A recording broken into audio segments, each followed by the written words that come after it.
Welcome to this Kubernetes course where you're going to learn how to deploy and manage a production standard microservice system. You don't need any previous knowledge of Kubernetes. We will start from the basics, and throughout the course you'll be getting hands-on, real-world experience of working with Kubernetes. Some previous knowledge of Docker will be useful, but just in case you're new to Docker as well, there's a quick start to Docker included in the course. All the way through this course, you'll be working on realistic requirements, but you don't need to be a coder or know any particular programming language. I've pre-prepared for you a set of Docker images, and your job is to use Kubernetes to get these images running. The system is a microservice-based architecture, and along the way we'll be looking at design decisions and trade-offs that you need to make when managing a complex microservice system.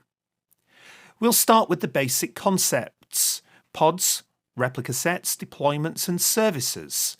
And you'll be able to do all of this work on your local computer, on Mac, Windows or Linux, using the tool called Minikube. In the later sections of the course, you'll move your system into the cloud. We're going to use AWS, Amazon Web Services, for this course, by far the most widely used cloud platform today.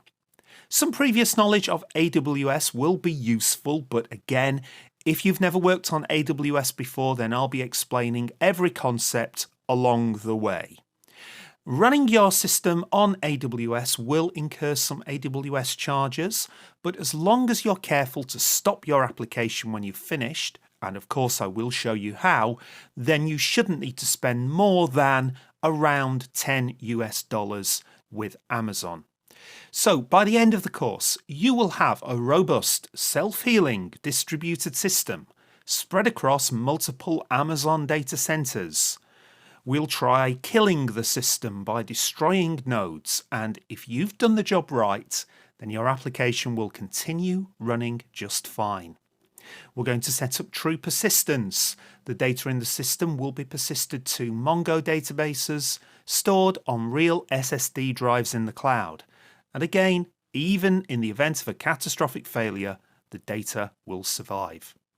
And the end of the course is the best part. You'll be setting up logging, monitoring and alerting, and using the ElasticStack, we'll be getting alerts when the system starts to fail.